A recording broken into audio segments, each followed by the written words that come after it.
Vous avez dit qu'il y a de ces Congolais. Lui n'est pas un Congolais. Voilà ce que moi je voulais dire. Parce que vous m'aviez poussé à de dire certains de se déventrer le bois. Voilà, je l'ai dit tout haut qu'on a affaire à quelqu'un qui n'est pas Congolais. Parce que être Congolais ne veut dire ceci. Avoir une nationalité congolaise exclusive. La nationalité congolaise ne peut pas être détenue concurremment à d'autres nationalités. Donc le fait déjà, dans l'histoire, qu'il avait eu 2, 3, 4, 6 nationalités, donc il a perdu la première qui est la nationalité congolaise. Le monsieur accuse à tort la RDC. La RDC est un État. On ne peut pas substituer tout un grand pays à un individu.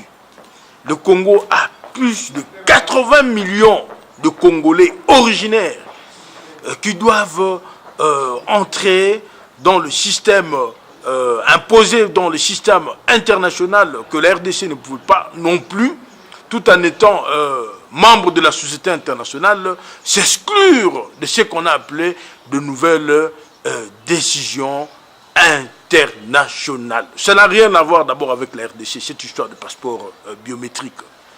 Nous avions dans le passé des anciens passeports, ce n'était même pas des semi-biométriques. Et puis nous avions évolué avec les passeports biométriques et semi-biométriques. Aujourd'hui, c'est des passeports biométriques. Alors, si un individu pense que c'est de la chasse à la sorcière, je ne pense pas que le Congo, le grand pays, peut faire cas à un individu qui n'a pas su se régulariser de normes internationaux ou encore de normes...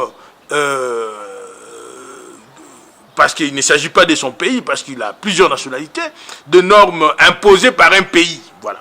Parce que lorsqu'on a 4 ou 5 nationalités, conformément à la constitution de la RDC, on est appelé apatride. Parce qu'on ne peut pas être congolais avec 3, 4. Je n'ai pas dit cela. Je ne cite pas le nom des gens. Je parle de ce qui est prévu dans le loi, dans le terme de loi, dans la coutume internationale. Au fait, lorsque au Congo, par exemple, lorsque vous avez 2, 3 nationalités, vous êtes un apatride. Parce que la loi congolaise ou la constitution congolaise n'autorise pas à un individu d'être en possession de 2, 3, 4, 5, 6 nationalités. Donc, on ne sait pas si on a affaire à un Congolais, on ne sait pas si on a affaire à un naturalisé, ou encore c'est quelqu'un qui a perdu sa nationalité congolaise, qui doit normalement, selon les normes, qui doit écrire pour retrouver cette nationalité-là. Donc, c'est une situation très confuse qu'on ne peut pas perdre le temps à parler de cette histoire.